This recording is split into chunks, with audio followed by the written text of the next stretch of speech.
Hi, Facebook friends. Nice to see you. I'm inside today and I am doing a part 2 of why I will never use weight loss to market my fitness business.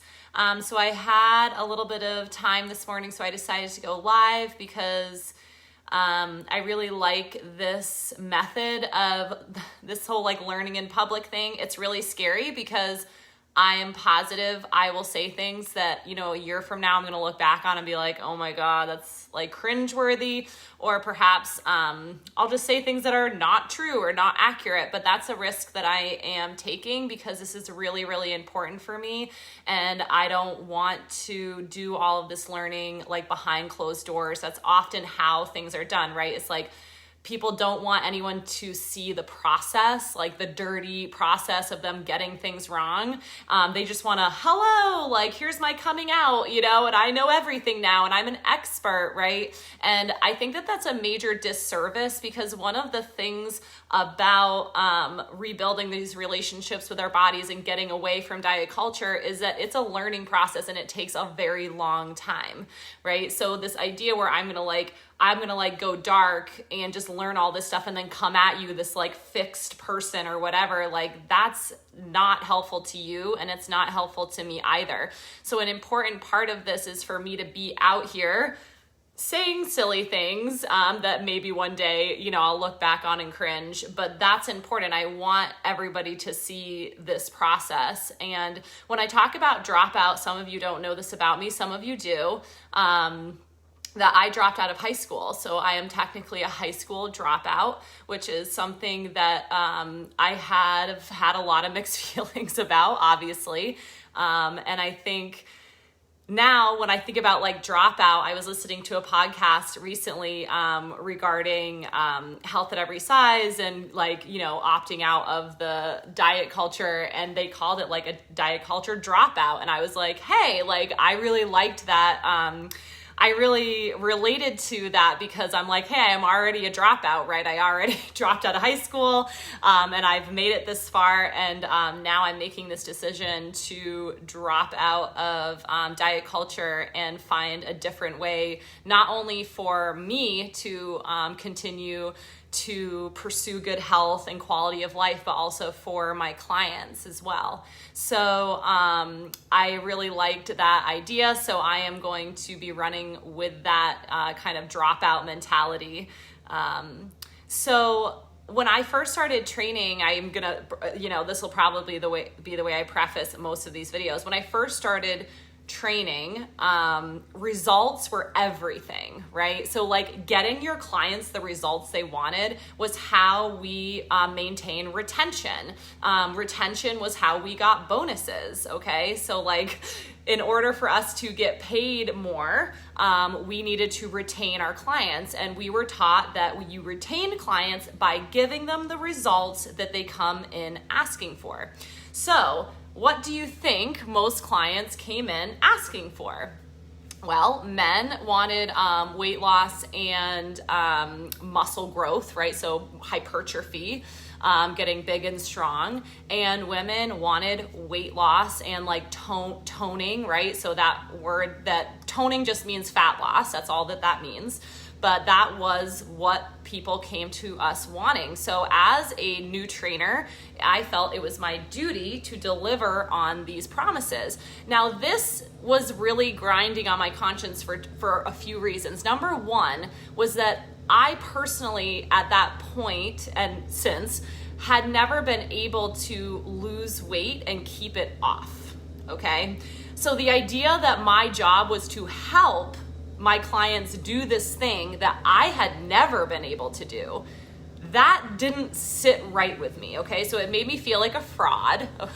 And also, I just wasn't totally convinced it was possible, but it was so ingrained in the culture. That's what fitness was, right? It's fitness is men want to get big and strong, women want to get lean and toned. That's what it is, right? That was just what I accepted. So even though I had these feelings of I'm just not really sure about this, I felt as though if I wanted to be a part of this business, which I loved fitness, right? And fitness to me was like working out. Like I loved teaching classes. I loved the community. I loved to sweat. I loved to, be like, oh my God, I did a push-up from my toes. Holy hell, like those were the things I loved. And I was willing to go along with the whole weight loss thing just because I just wanted to be a part of this world, right? So I thought, okay, I guess I can do this if it allows me to continue doing what I'm loving to do, which was to be a personal trainer and help people exercise. So yeah, number one, these weight loss goals made me uncomfortable because, like I said, I was never, ever in my life able to take weight off, right? Lose weight and sustain it. So I didn't really feel like I was qualified to help other people do this.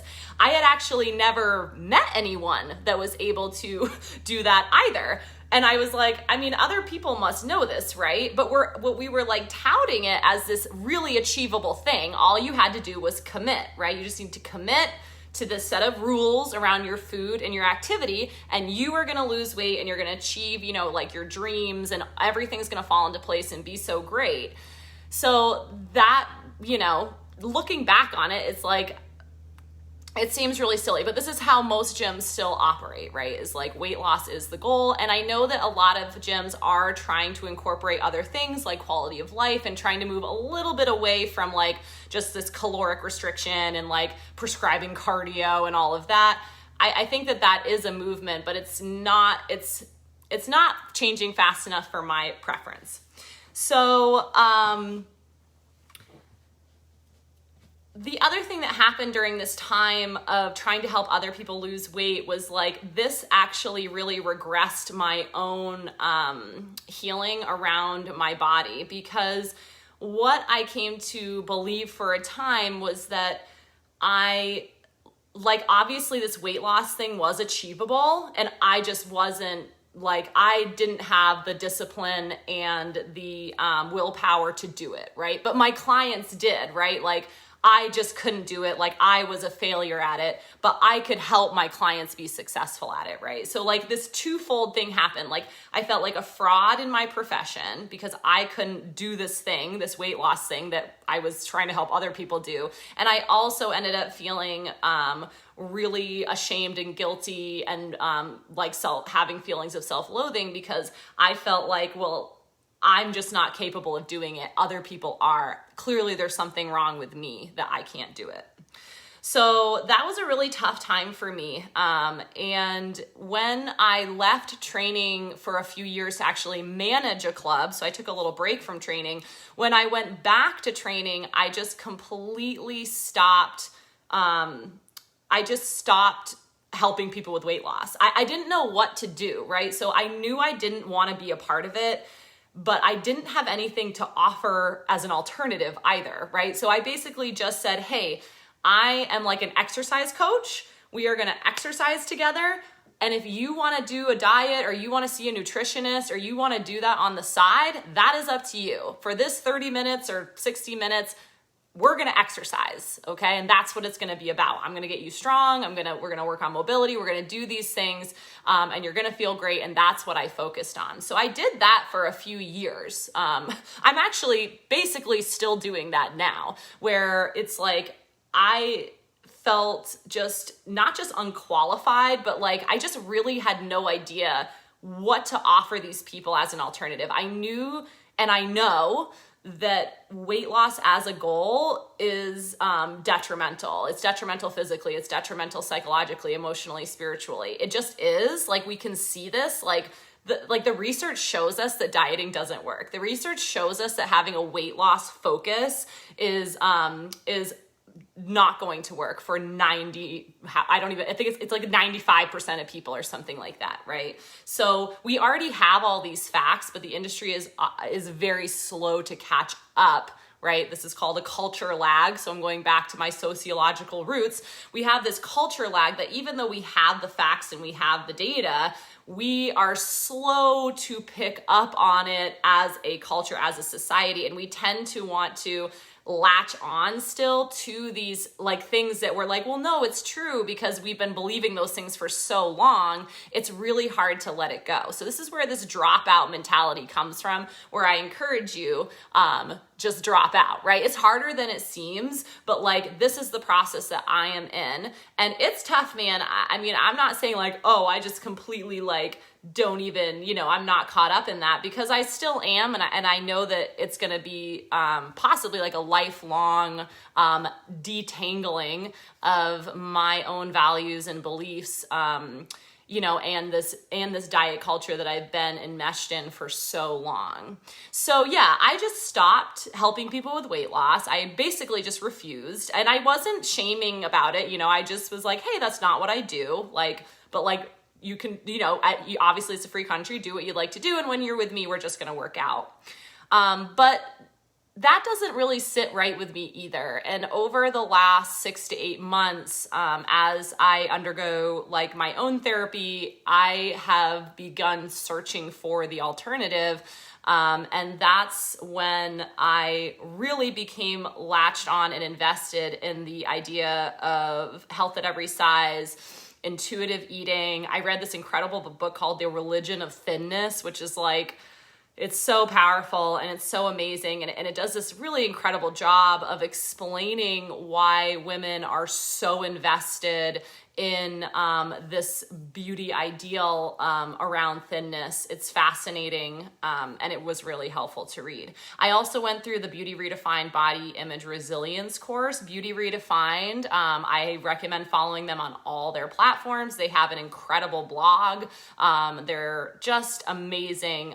They're doctors, and they basically center all of their research around body image and how it affects girls and women in our country, in Western society. It's absolutely fascinating, and it can really be something like very uplifting as well. So I recommend following them. So basically where I'm at now is I am pursuing either a facilitator or counselor role for intuitive eating. I haven't been accepted yet because I don't have a bachelor's degree. My bachelor's degree is sociology, which we didn't cover a lot of physiology, I'll tell you that.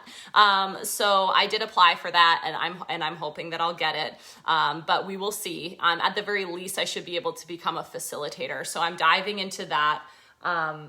And also health at every size. So becoming a health at every size compliant fitness coach, which is it's just the idea that we're going to focus on health markers besides weight. That's what it is. It's like we get to focus on your health completely separate from your weight. Like, wow, what a fucking relief that would be, right? Like, to not have to obsess over your weight. Like, doesn't that sound lovely? It really does.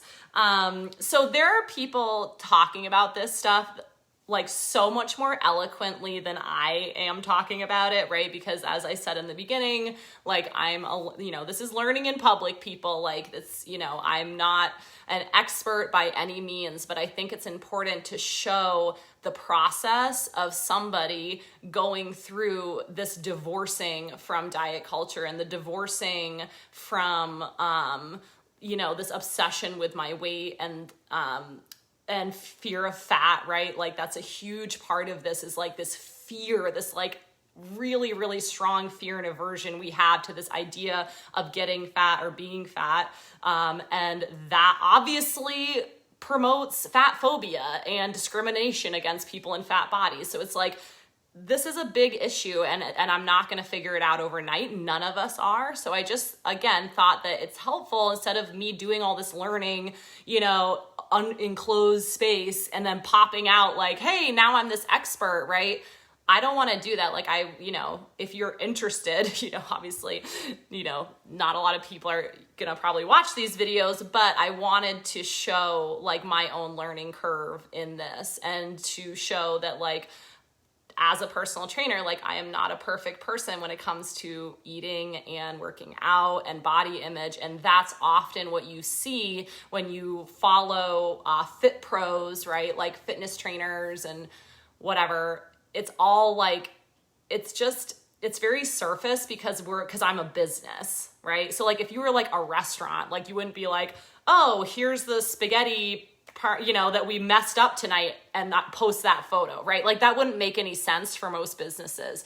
And fitness is no different than that. So like most fit pros are not going to show you, like the failures and struggles. Although that is beginning to change because of the, the people who are consuming this stuff are actually interested in seeing that, right? Because it creates a feeling of camaraderie, and it like levels this playing field. So it's not like, oh, we have these fit pros who are like on this pedestal of like health and wellness and mindset. And then we're all down here as like the plebes, right? It's like, it's really not like that. And I can tell you, an industry secret, which probably isn't much of a secret, but like in the professional fitness world, like a lot of people have like majorly disordered eating, majorly, have like a lot of anxiety issues, food obsession, weight obsession. So it's just important to realize that and be aware of like, who are you following? And how are the people that you're following making you feel? So if you're following accounts where you're looking at the accounts and you're like, oh my God, this is so empowering. Like, I feel great. I read this post and like, this is something I can really use. And like, that's awesome. Continue following those people or businesses. But if you're following people where you're feeling feelings of shame or like, oh, I should be doing that and I'm not, right? Or like, oh, that person makes it look so easy. I can't, because I must be like, lazy or whatever.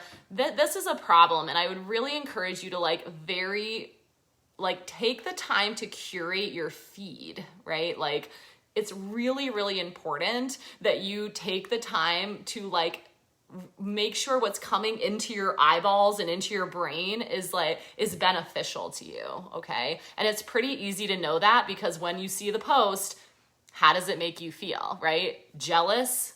Get rid of it. Inspired? Keep it, right? So it's not complicated, but I'm positive that, you've followed over the years, like this happens to me. I have to go through every few months and like clean out my feed and unfollow a bunch of people because you might see someone, you're like, oh my God, this is really cool. And then like a month in, you see the posts are like, you're like, ew, like this isn't really what I thought it was, right? Just get rid of those people, get rid of those businesses.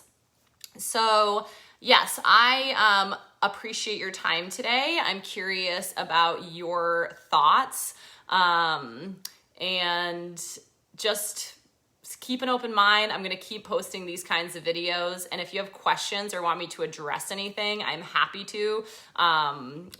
Backstage at the, in the fitness industry is a wild place. So if you have questions or curiosities around that, just let me know and I will catch up with you hopefully in a few days when I have another outpouring to share. Thanks, everybody.